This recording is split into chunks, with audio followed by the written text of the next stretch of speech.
সুপ্রিয় শিক্ষার্থীরা, গতকালকের ক্লাসে আমরা যেটা পড়েছিলাম যে কোনো একটি বিন্দুতে ইন্টেন্সিটি কিভাবে নির্ণয় করব, প্রাবল্য কিভাবে নির্ণয় করব। আজকে আমরা নির্ণয় করা শিখব যে দুটো চার্জের মধ্যবর্তী স্থানে প্রাবল্য শূন্য হয় কিনা। অর্থাৎ আজকে আমাদের যে কাজটা হচ্ছে সেটা হচ্ছে দুটি চার্জের মধ্যবর্তী স্থানে তড়িৎ প্রাবল্য শূন্য হবে কিনা। তো আজকের কাজ হচ্ছে আমার দুটো চার্জের মধ্যবর্তী কোনো স্থানে তড়িৎ প্রাবল্য শূন্য হবে কিনা সেটা নির্ণয় করা, এবং এটা নির্ণয় করা নিয়েই আমরা আজকের ক্লাসটা করব। তো এটার জন্য দুটো কোটেশন তুমি মার্ক আউট করে রাখো। নাম্বার 1, সমধর্মী চার্জ হলে, সমধর্মী চার্জ হলে, সমধর্মী চার্জ কি? সমধর্মী চার্জ মানে হয় প্লাস প্লাস, না হয় মাইনাস মাইনাস। সমধর্মী চার্জ হলে প্রাবল্য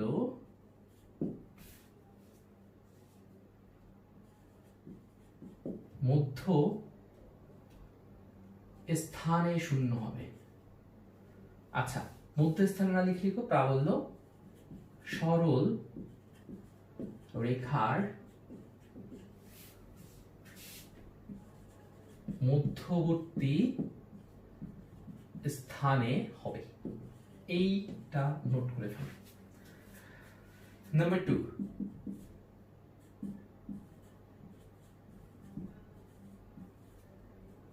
বিপরীত ধর্মী চার্জ হলে, যদি চার্জটা বিপরীত ধর্মী হয় অর্থাৎ একটা পজিটিভ হয় আর একটা নেগেটিভ হয়, বিপরীত ধর্মী চার্জ হলে প্রাবল্য সরল রেখার বাইরে শূন্য হবে। তাহলে আমরা বুঝলাম দুটো কোটেশন আমরা নোট ডাউন করে ফেলি। একটা হচ্ছে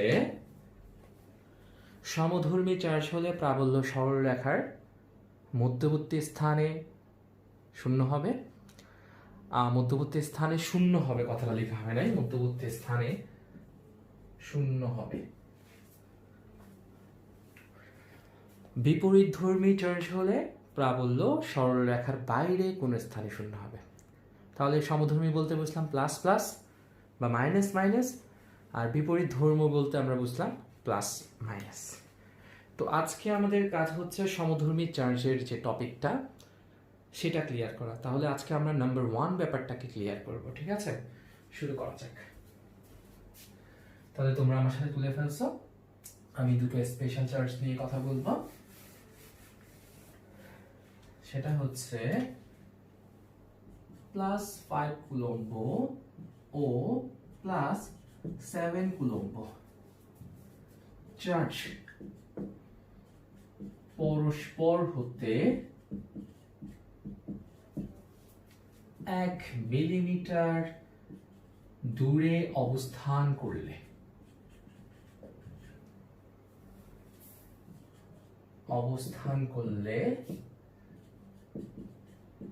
প্রাবল্য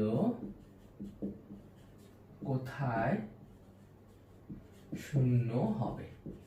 এই অঙ্কটা আমরা এখন সলভ করব। তাহলে এখানে দুটো চার্জ আমি দিয়েছি, একটা হচ্ছে +5 কুলম্ব। তাহলে প্রশ্নটা আরেকবার দেখে ফেলো সবাই। +5 কুলম্ব এবং +7 কুলম্ব চার্জ পরস্পর হতে 1 মিলিমিটার দূরে যদি অবস্থান করে তবে প্রাবল্য কোথায় শূন্য হবে? তো আমি দেখতে পাচ্ছি একটা হচ্ছে +5 কুলম্ব আর একটা হচ্ছে +7 কুলম্ব। তো আমার নাম্বার 1 কথাটা কি ছিল দেখো তো? সমধর্মী চার্জ হলে প্রাবল্য সরল রেখার মধ্যবর্তী স্থানে শূন্য হবে। যেহেতু এখানে দুটো প্লাস প্লাস, মানে দুটোই প্লাস, +5 কুলম্ব +7 কুলম্ব, তাহলে সরল রেখার মধ্যবর্তী স্থানে প্রাবল্যটা শূন্য হবে। তাহলে এই অঙ্কটা আমরা এখন সলভ করব। মুছে ফেললাম। ওকে, আমি একটা মার্ক করে এখানে লিখে দিলাম এটা হচ্ছে আমাদের +5 কুলম্ব চার্জ, আমি মার্ক করে লিখে দিলাম, এটা হচ্ছে আমাদের +7 কুলম্ব চার্জ। এই দুটো পরস্পর থেকে ধরে নিলাম আমি 1 মিলিমিটার, ধরে নিলাম না, প্রশ্নে দেয়া আছে 1 মিলিমিটার দূরে অবস্থান করছে, অর্থাৎ 1 × 10⁻³ মিটার। এটাকে লেখা যায় 10⁻³ মিটার। ওকে, তো আমি বলেছি প্রাবল্য মাঝখানের কোনো জায়গায় শূন্য হবে। তো তোমার মনে প্রশ্ন আসতে পারে, স্যার কেন মাঝখানের কোনো জায়গায় কেন শূন্য হবে? তো তুমি একটা জিনিস মনে রাখবা, প্রাবল্য শূন্য হওয়ার জন্য অবশ্যই আলফা হতে হয় 180 ডিগ্রি। কি বলেছি বলো তো? প্রাবল্য শূন্য হওয়ার জন্য অবশ্যই আলফার মান হতে হয় 180 ডিগ্রি, এটা মাথায় রাখো। তাহলে আলফা 180 ডিগ্রি হলে শুধুমাত্র প্রাবল্য শূন্য হবে। তাহলে এই জিনিসটা তুমি মাথায় রাখো যে প্রাবল্য শূন্য হওয়ার জন্য আলফার মানকে হতে হবে 180 ডিগ্রি। এবার আসো, ধরো এটা হচ্ছে একটা সরলরেখা। এই সরলরেখার উপরে কোথায় প্রাবল্য শূন্য আমি জানি না, কিন্তু আমি ধরে নিলাম এটা হচ্ছে একটা পয়েন্ট যেখানে প্রাবল্য শূন্য হতে পারে। আমি ধরে নিছি এটা, হ্যাঁ, আমি ধরে নিলাম এটা হচ্ছে একটা পয়েন্ট যেখানে প্রাবল্য শূন্য হতে পারে। আচ্ছা, যেখানে প্রাবল্য শূন্য হতে পারে আমি ধরে নিছি, সেখানে যদি আমি একটা +1 কুলম্ব চার্জ চিন্তা করি, আমি মনে করি এখানে একটা +1 কুলম্ব চার্জ, তাহলে এই +5 কুলম্ব +1 কুলম্বকে কি করবে? বিকর্ষণ করবে। আর এই +7 কুলম্ব চার্জ +1 কুলম্ব চার্জকে কি করবে? বিকর্ষণ করবে। বিকর্ষণ করে দেওয়া মানে হচ্ছে, মানে বিকর্ষণ করা মানে হচ্ছে ঠেলে দেয়া। তো তুমি আমাকে প্রশ্ন করতে পারো, স্যার শুধুই কি ও ঠেলবে? ও ঠেলবে না। স্যার ও ঠেলবে কিনা এটা প্রশ্ন না, প্রশ্ন হচ্ছে ওকে কে ঠেলবে। ওকে, সিস্টেমটা সবসময় মনে রাখবা। এই চার্জগুলো ঠেলে দিকটা কোন দিকে হবে সেটাই হচ্ছে ম্যান্ডেটরি, ওর টানা। তাহলে এই +1 কুলম্ব চার্জকে এখানে স্থাপন করলে এই 5 মানে +5 কুলম্ব একে বিকর্ষণ করবে এইভাবে, এবং +7 কুলম্ব একে বিকর্ষণ করবে এইভাবে। তাহলে শুধু এই জায়গা না, এখানে যে কোনো একটা জায়গা নাও, তুমি যে কোনো পয়েন্ট নাও, যে কোনো পয়েন্টে +1 কুলম্ব বসাও, দেখবা দুটো তীর চিহ্নের দিক বিপরীত দিকেই হবে, অর্থাৎ আলফার মান 180 ডিগ্রি হবে। তাই সমধর্মী চার্জের ক্ষেত্রে ঠিক মাঝখানের কোনো জায়গাগুলোতেই প্রাবল্য শূন্য হয়। তুমি যদি আমাকে প্রশ্ন করো, স্যার বাইরে হতে পারে না, দেখো বাইরে হয় কিনা। ধরো রেখার বাইরে এদিকে একটা জায়গা, এখানে একটা পয়েন্ট চিন্তা করলা, এখানে তুমি +1 কুলম্ব চিন্তা করলা, এবার দেখো তো +7 কুলম্ব তাকে বিকর্ষণ করবে, তাহলে তার দিক হচ্ছে এমন, বিকর্ষণ। আবার এই +5 কুলম্ব তাকে বিকর্ষণ করবে, তাহলে তার দিক হচ্ছে এমন। তাহলে দুটো একই দিকে। ঠিক তুমি যদি বলো স্যার এইদিকে হয় না, দেখো এখানেও একটা জায়গা চিন্তা করছো, +1 কুলম্ব নিছো, হ্যাঁ, তাহলে এই +5 কুলম্ব +1 কুলম্বকে বিকর্ষণ করবে এভাবে, আবার এই চার্জও বিকর্ষণ করবে এভাবে। তাহলে ঠিক এইখানেও একই দিকে, এইখানে একই দিকে, শুধুমাত্র মাঝখানের জায়গাগুলো হয় 180 ডিগ্রিতে। দ্যাটস ওয়াই একটা জিনিস মাথায় ভালোভাবে ঢুকাই ফেলো, সমধর্মী চার্জ হলে এটা মাইনাস, এটা যদি মাইনাস হতো এটাও মাইনাস হতো, সেম ঘটনাই কিন্তু ঘটতো। হ্যাঁ, তুমি নিজে ট্রাই করে দেখবে। তাহলে একটা জিনিস মাথায় ঢুকাই ফেলো, সমধর্মী চার্জ হলে প্রাবল্য মাঝখানের কোনো জায়গায় শূন্য হবে। তাহলে এটা বোঝানোর জন্য বলছি মুছে ফেলো, এটাও বোঝানোর জন্য বলছি মুছে ফেলো, এটাও মুছে ফেলো। তাহলে তুমি অঙ্কটা করার জন্য যে কোনো একটা পয়েন্ট ধরে নিবা, তীর চিহ্ন দিয়ে দিলা, এই পয়েন্টটাকে তুমি ধরলা x, আর এই পয়েন্টটাকে তুমি ধরলা r-x। এটার প্রাবল্যের মান হচ্ছে E1 আর এটার প্রাবল্যের মান হচ্ছে E2। তাহলে এটার প্রাবল্য হচ্ছে E1 আর এটার প্রাবল্য হচ্ছে E2, আর এটা হচ্ছে সেই বিন্দু যেই বিন্দুতে তুমি ধরে নিচ্ছ যে প্রাবল্য শূন্য হবে। আর প্রাবল্য যদি শূন্য হয় তার মানে কি? তার মানে হচ্ছে এটা এবং এটা, এই দুটো একসাথে হয়ে এখানে প্রাবল্যটাকে 0 করে ফেলবে। অর্থাৎ E1 এর মান যদি E1 থেকে E2 এর মান বিয়োগ দেওয়ার পরে যদি কোনো মানই না থাকে, তাহলে এখানে প্রাবল্য হচ্ছে শূন্য। অর্থাৎ প্রাবল্য শূন্য হবে বলছো, এটা যদি E1 হয় আর এটা যদি E2 হয়, এটা থেকে এটা বিয়োগ দিলে যদি শূন্য হয়ে যায়, মানে এটা থেকে যদি এটা বিয়োগ দিলে শূন্য হয়ে যায়, তাহলে তো প্রাবল্য শূন্যই, কোনো কিছুই নাই। ক্লিয়ার? বুঝতে পেরেছো? অথবা আরেকটু সহজ করে বলি, এটার মান অর্থাৎ এই বিন্দুটাতে এটার প্রাবল্য হচ্ছে E1 আর এটার প্রাবল্য হচ্ছে E2, এই দুটো প্রাবল্য মিলে যদি সমান হয়ে যায় এখানে, অর্থাৎ ঠিক এই বিন্দুতে যদি E1 equals to E2 হয়ে যায়, এটা এবং এটা সমান হয়ে যায় এই বিন্দুতে, তাহলে আর কোনো ইন্টেন্সিটি থাকে না। কারণ এটা এবং এটা এই দুটো বিপরীত দিক হওয়ার কারণে একটা একটাকে নিষ্ক্রিয় করে ফেলে। এটা ইকুয়ালস টু এটা নিষ্ক্রিয় হয়ে গেছে আর কোনো ইন্টেন্সিটি নেই, অর্থাৎ ইন্টেন্সিটি 0 হবে তখনই যখন E1 ইকুয়ালস টু E2 হবে। তাহলে অঙ্ক করার সিস্টেম হচ্ছে প্রথমে চার্জ লিখে ফেলবা, সরলরেখা দিয়ে দিবা, একটা পয়েন্ট মার্ক করে ফেলবা, x দিয়ে দিবা, r - x দিয়ে দিবা। হ্যাঁ, এখানে একটা চিন্তা করবা +1, এটা কোনো ফ্যাক্টর না, এটার জন্য E1, এটার জন্য E2, আর প্রাবল্য শূন্য হবে বলে E1 ইকুয়ালস টু E2। তাহলে এবার মানটা ড্রপ করে দাও। E1 ইকুয়ালস টু সূত্র কি শিখাইছি? 1/4πε0 k। আচ্ছা, এটার চার্জ কত? 5 বসাই দিলাম। আমি আবারও বলছি, +5 নাকি -5 সেটা ফ্যাক্টর না, শুধু মানটা বসাবে, প্লাস এবং মাইনাস বসাবে না। এখান থেকে এখানে ডিসটেন্স কত? x, তাহলে দিয়ে দাও x স্কয়ার, কারণ আমাদের এর সূত্র ছিল কিন্তু এরকম 1/4πε0 k q divided by distance square. শেষ, E1 বের করে ফেলছি, এবার E2 বের করো। 1/4πε0 k, আধারের মান কত? 7, শুধু মান বসাবে, ডিসটেন্স কত? r - x square. এবার ইকুয়েশন করো এটা এবং এটাকে কাটাকাটি করে দাও, বা এটাকে ট্রান্সফার করে দাও, 5 কে নিচে নিয়ে যাও, এখানে হয়ে যায় r - x স্কয়ার, এখানে থাকে x স্কয়ার, আর এখানে থাকে 7 ডিভাইডেড বাই 5। বা এবার রুট করে ফেলো, রুট করলে এটা হয়ে যায় r - x x, আর এখানে হয়ে যায় √7/5। এবার এখানে r এর মানটা বসাও, r এর মানটা কত ছিল? 1 মিলিমিটার, 10⁻³ তাহলে 10⁻³ minus x divided by x equals to √7/5। হ্যাঁ, এবার এটাকে ইকুয়েশন করা শুরু করে দাও। ইকুয়েশন করলে কত হয় দেখো তো,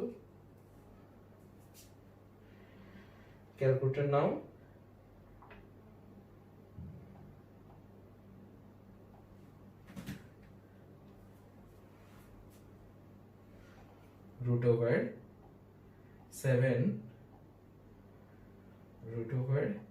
√7 আর নিচে দিলাম আমি 5, তাহলে হচ্ছে 1.18। আর এটাকে ভেঙে লিখে ফেলি, এটাকে যদি ভেঙে লিখি বা এটাকে যদি ভেঙে লিখি 10⁻³ আচ্ছা, এটাকে ভেঙে না লিখে এটাকে লিখে ফেলি 10⁻³। এটার মানটা আমি পরে বসালে মনে হয় ভালো হয়। এটাকে r - x রেখে দিচ্ছি। হ্যাঁ, এটাকে r - x, আর এটার মানটা এই যে √7/5, এটার মানটা বসিয়ে দিই 1.18। এবার r গুণন করে দাও, r - x ইকুয়ালস টু এটার সাথে এটা গুণ 1.18x, ট্রান্সফার করে ফেলো আর মাইনাস, হ্যাঁ সরি, rটাকে রেখে দাও, xটাকে ওপাশে নিয়ে যাও, 1.18x প্লাস x, বা যোগ করলে হয়ে যায় 2.18x ইকুয়ালস টু r। সুতরাং x ইকুয়ালস টু হয়ে যায় r ডিভাইডেড বাই 2.18। r এর মান কত ছিল আমাদের? 10⁻³ ডিভাইডেড বাই 2.18। সুতরাং ইকুয়েশন করো, x ইকুয়ালস টু কত আসতেছে দেখো, 10⁻³ ডিভাইডেড বাই 2.18। তাহলে আমরা পেয়ে গেছি 0.00045 মিটার। এটাকে যদি আমি ইঞ্জিনিয়ারিং মোড অর্থাৎ সায়েন্টিফিক মোডে চিন্তা করি, তাহলে বিষয়টা হয় 4.5 ইন্টু 10⁻⁴ মিটার। তুলে ফেলো। তাহলে আমার আনসার হচ্ছে, আমাকে বলা হয়েছে কোথায় গিয়ে প্রাবল্য শূন্য হবে, তো আমার আনসার হবে 5 কুলম্ব। আচ্ছা, আনসারটাও সুন্দর করে লিখতে হবে, আনসারটা একটু গুছিয়ে লিখে দিচ্ছি, একটা আনসার লিখে দিব, সবগুলো এইভাবে হবে। দেখো x পরিমাণ দূরে গিয়ে কিন্তু শূন্য হয়েছে, হ্যাঁ, তো তুমি আনসারে লিখবে +5 কুলম্ব চার্জ হতে, দেখো আমি লিখে দিচ্ছি +5 কুলম্ব চার্জ, +5 কুলম্ব চার্জ হতে +7 কুলম্ব চার্জ এর দিকে। দেখো +5 কুলম্ব চার্জ হতে +7 কুলম্ব চার্জের দিকে x এর মান এটা আসছে, অর্থাৎ 4.5 ইন্টু 10⁻⁴ মিটার দূরে গিয়ে প্রাবল্য শূন্য হবে। ওকে, তাহলে আশা করি তোমরা এই ম্যাথটা খুবই ভালোভাবে বুঝতে পেরেছো। তারপরে যদি কারো বুঝতে সমস্যা হয় তবে অবশ্যই আমাকে জানাবে। আচ্ছা, তাহলে আমরা মোটামুটিভাবে বুঝে ফেলতে পারছি যে যদি দুটো একই রকমের আধান দেয়া হয় তাহলে কোথায় শূন্য হবে প্রাবল্য। হ্যাঁ, ঠিক আছে, তাহলে একটা জিনিস আমরা মাথায় ঢুকাই ফেলছি। আচ্ছা, এবার একটা ব্যাপার একটু খেয়াল করে দেখো, এই যে এই অঙ্কটাতে এটা ছিল একটা চার্জ, এটা ছিল একটা চার্জ। আচ্ছা, দেন আমরা করছি কি, দুটো চার্জকে ট্রান্সফার করছি, আর মাইনাস এক্স কিউব করে আনছি। হ্যাঁ, তাহলে এটা হচ্ছে আমাদের r minus x square, r minus x divided by x. হ্যাঁ, আচ্ছা, রুট 7/5, 7টা ছিল এটার চার্জ আর 5টা হচ্ছে এটার চার্জ, আর আর মাইনাস এক্স, আর হচ্ছে টোটাল চার্জ। তাহলে এক্স যেটা আমি দিয়েছি তার চার্জকে দিয়েছি কিন্তু এখানে। দেখো, আমি তোমাদেরকে বোঝানোর জন্য একটু একটু মুছে ফেলেছি, ঠিক আছে? আশা করি সবারই তোলা হয়েছে। আমি এই অংশটা মুছে ফেললাম। আমার এখানে কিছু অংশ এখন কাজে আসবে, আমি একটা শর্টকাট সিস্টেম তোমাদের দেখাবো এমসিকিউর জন্য, ঠিক আছে? ওকে, আসো, এই অংশটাকে একটু চিন্তা করো। R minus x divided by x equals to root over 7/5। তাহলে সিস্টেমটা এরকম এতটুকু পর্যন্ত ছিল। ওকে, বা আমি ট্রান্সফার করে ফেলতেছি r by x minus x by x. অথবা এটা না করে একটা কাজ করতে পারি, সেটা হচ্ছে এটার সাথে এক্সটাকে গুণ করি, অর্থাৎ r minus x equals to x, এটার সাথে গুণ হয়ে যাবে। তাহলে এক্স রুট ওভার যেমন ছিল তেমন রেখে দিচ্ছি 7/5।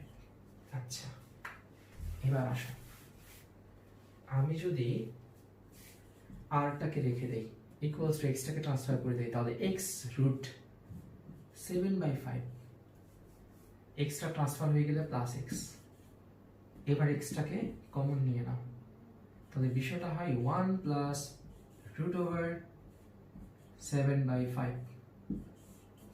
মানে এক্স যদি কমন নাও তাহলে এটা হয় রুট ওভার 7/5, আর এখানে কিছু থাকে না, এখানে থাকে 1, অর্থাৎ এরকম হবে আর কি। আমি যেভাবে কমন নিয়েছি এভাবে না হয়ে জিনিসটা অ্যাকচুয়ালি এরকম হবে, রুট ওভার 7/5 প্লাস এখানে থাকবে শুধু 1, ঠিক আছে?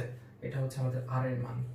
এবার একটা কাজ করব, সেটা হচ্ছে এটাকে গুছিয়ে লিখবো, অর্থাৎ এটাকে যদি গুছিয়ে লিখি r equals to x 1 plus root over 7/5, শেষ, লিখে ফেললাম। এবার একটা কাজ করি, এক্সটাকে যদি রেখে দেই তাহলে উপরে থাকে আর, নিচে থাকে 1 প্লাস রুট ওভার, মানে এই পুরো জিনিসটা এক্স এর নিচে চলে আসবে, 1 প্লাস রুট ওভার 7/5। ওকে, বা r equals r divided by 1 plus root over. আচ্ছা, 7টা কি জানি ছিল? 7টা ছিল আমাদের Q2, ধরে নিলাম, আর এটা ছিল আমাদের Q1। তোমরা তো অঙ্ক করার সময় Q1 Q2 ধরে করার চেষ্টা করবে। তো এটা ছিল Q2, এটা হচ্ছে Q1, তাহলে সূত্রটা হয়ে যাচ্ছে Q2 ডিভাইডেড বাই Q1। এই যে একটা ভার্সিটির ম্যাথের সিস্টেম আমরা বের করে ফেলছি। তাহলে এটার পাশে আমরা নোট ডাউন করে রেখে দিই এমসিকিউ। আশা করি তোমরা বুঝতে পারতেছো যে ভার্সিটিতে ওঠার জন্য তোমাদের পাশাপাশি এই বেসিকগুলো কতটা জরুরি। তো তুমি যখন ভার্সিটির কোচিং সেগুলো করবে, সেখানের মধ্যে তোমাকে এই জিনিসটা করাবে যে স্যালারি শিখাবে এক্স ইকুয়ালস টু এটা মারবা। এখন এটা কিভাবে আসছে সেটা আমি তোমাকে দেখিয়ে দিলাম। এই সূত্রটা তোমার এমসিকিউর জন্য খুবই কাজে আসবে, এবং অবশ্যই নোট করে ফেলবে যাতে শর্টকাট প্রসেসে তুমি অঙ্কটা করতে পারো। তাহলে আমার সাথে আরেকবার সূত্রটা একটু আমরা এখানে কোনো একদিকে লিখে রাখি, কারণ এটার উপরে আমরা আরেকটা ম্যাথ করার চেষ্টা করব, ঠিক আছে? আচ্ছা, দেখি আমরা একটু সূত্রটা নোট ডাউন করে লিখে দিই। সূত্রটা কি পেয়েছি আমরা? x পেয়েছি ইকুয়ালস টু আর 1 plus root over Q2 divided by Q1। তাহলে এটাই হচ্ছে আমাদের মূল সূত্র। এটা দিয়ে আমরা এমসিকিউ গুলা সলভ করতে পারবো। ওকে, তাহলে আমরা এই পাশটা একটু মুছে ফেলি দ্রুত। ওকে, এই পাশটা তোমরা যারা তুলনা একটু তুলে ফেলো দ্রুত।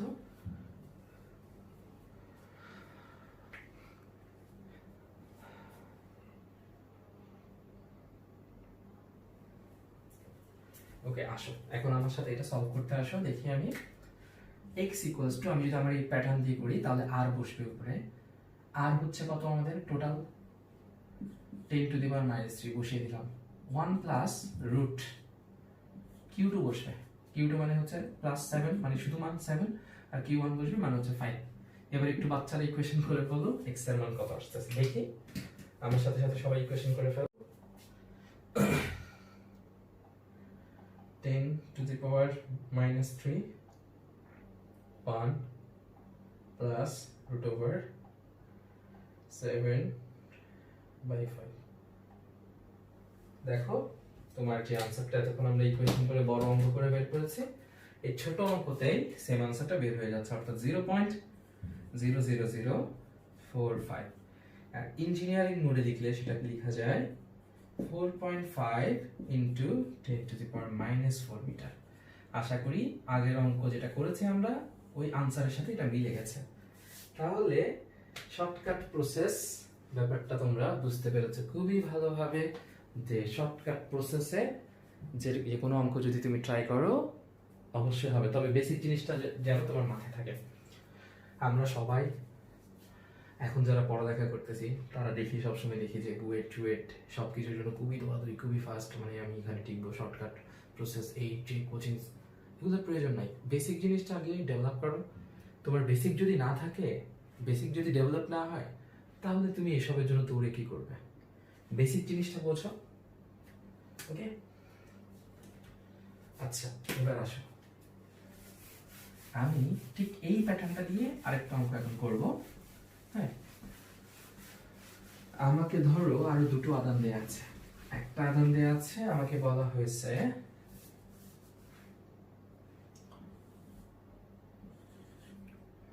-5 কুলম্ব, আর একটা আদান আমাকে বলছে -5 কুলম্ব। হ্যাঁ, দুটো আদান বলছে আমাকে বলছে একটা হচ্ছে -5, একটা হচ্ছে -5। দেখো এটাও কিন্তু মাইনাস, এটাও কিন্তু মাইনাস, তাহলে আমি বুঝে গেলাম এটা হচ্ছে সমধর্মী ম্যাথস। তো সমধর্মীর আধানের ক্ষেত্রে অবশ্যই প্রাবল্যটা মাঝখানে শূন্য হয়। হ্যাঁ, মাঝখানে না, মানে মাঝখানের কোনো জায়গায় শূন্য হবে, কিন্তু মজার ব্যাপার হচ্ছে এটা 5, এটাও 5। তো একটু আগে দেখেছিলাম একটা আধান যেটা ছিল আরেকটা আধান কিন্তু আরেকটা ছিল, মানে মান আরেকটা ছিল, বাট এবার কিন্তু মানও সমান এবং দুটোর ধর্মও সমান, অর্থাৎ দুটোই মাইনাস। তাহলে অবশ্যই প্রাবল্যটা মাঝখানে শূন্য হবে। ধরো আমাকে ডিসটেন্স দিয়ে দিচ্ছে 1 মিটার, সাপোজ আমাকে ডিসটেন্স দিয়ে দিল 1 মিটার, তাহলে আমি এতটুকু ড্যাম শিওরই বলতে পারি যে প্রাবল্য হবে বরাবর মাঝখানে শূন্য হবে, অর্থাৎ 0.5 মিটার দূরে গিয়ে শূন্য হবে প্রাবল্য। এটা তো আমি একদমই জানি, কারণ প্রথম কথা হচ্ছে যে আমি জানি রেখার উপরে শূন্য হবে, বিকজ এটা মাইনাস, এটাও মাইনাস। আবার যেহেতু এটাও 5, এটাও 5, তাহলে অবশ্যই মাঝখানে শূন্য হবে। তাহলে x এর মান হবে 5, 0.5। তো আমরা আমাদের এই সূত্রটা ব্যবহার করে দেখবো এটা আসে কিনা। Let's go. x equals two সূত্র আমাদেরকে শিখিয়েছে, উপরে হচ্ছে r মানে ডিসটেন্স 1 প্লাস √/Q2। 5 শুধু মান, নট মাইনাস, আমি আবারও বলছি নট মাইনাস, শুধু মান। 5 দাও 1, অর্থাৎ হয়ে যায় 1/1 প্লাস √1, অর্থাৎ 1/1 plus 1 equals to 1/2 equals to 0.5। তাহলে আমরা সলভ করে ফেলছি x ইকুয়ালস টু 0.5 মিটার। ওকে, তাহলে এই অঙ্কটা আমরা বড় করে করতে পারি, আর এমসিকিউতে যদি আসে আমরা ছোট করে করতে পারবো। যদি কখনো আমাদের আনসার মনে না থাকে, যদি আমরা ভুলে যাই, হ্যাঁ, বা সিস্টেমটা মনে না থাকে, তখন এই সূত্র দিয়ে আমরা শর্টকাট করে দিব। তবে অবশ্যই আমি যেভাবে করেছি প্রথমে সেভাবেই করব। তো আমি তোমাদের জন্য একটা অঙ্ক দিচ্ছি আজকে, সেই অঙ্কটা করে আমাকে দেখাবে। এইটা one types of mini homework. সেটা হচ্ছে একটা হচ্ছে -10 কুলম্ব, আর একটা হচ্ছে আমাদের -3 কুলম্ব। প্রাবল্য কোথায় শূন্য হবে, ঠিক আছে? তো তুমি এটা টোটালি ওই আগের সিস্টেমে, নট শর্টকাট সিস্টেমে, আগের সিস্টেমে করে দেখবে আনসারটা কি আসে, এবং আনসারটা করে আমাকে বলবে। আর শর্টকাট সিস্টেমের সূত্রটা কি ছিল? x equals to r divided by 1 plus √Q2/Q1। তো শর্টকাট সিস্টেম আমরা বের করে দেখি আমাদের কত আসতেছে। r এর মান বলি নাই, r ইকুয়ালস টু হচ্ছে মনে করো 1 মিটার। হ্যাঁ, তো r এর মান যদি আজকে 1 মিটার না থেকে, সাপোজ মনে করো আমি বলে দিলাম r এর মান হচ্ছে 3 মিলিমিটার, তাহলে এই শর্টকাট সূত্রতে কিন্তু 3 মিলিমিটার বসাতে পারবে। কিন্তু বড় করে করলে ওইখানে এটাকে মিটারে ভেঙে নিয়ে করবে। তোমরা কিন্তু আমাকে বড় করে করে দেখাবে, আমি শর্টকাট আনসারটা বের করে দেখাচ্ছি। তাহলে এটা বসাই দাও 3 মিলিমিটার। হ্যাঁ, আচ্ছা, আর 1 প্লাস রুট ওভার এটার চার্জের মান বসাই দাও Q2, জাস্ট মান 3, আর এটা বসে দাও 10। তাহলে তোমরা এবার ইকুয়েশন করে ফেলো, কি হয়? উপরে হচ্ছে আমাদের 3 আর নিচে হচ্ছে 1 প্লাস রুট ওভার 3 আর নিচে হচ্ছে আমাদের 10। তাহলে আমাদের আনসার চলে আসছে 1.93, বা এটাকে আমরা 94 ধরতে পারি মিলিমিটার। শেষ।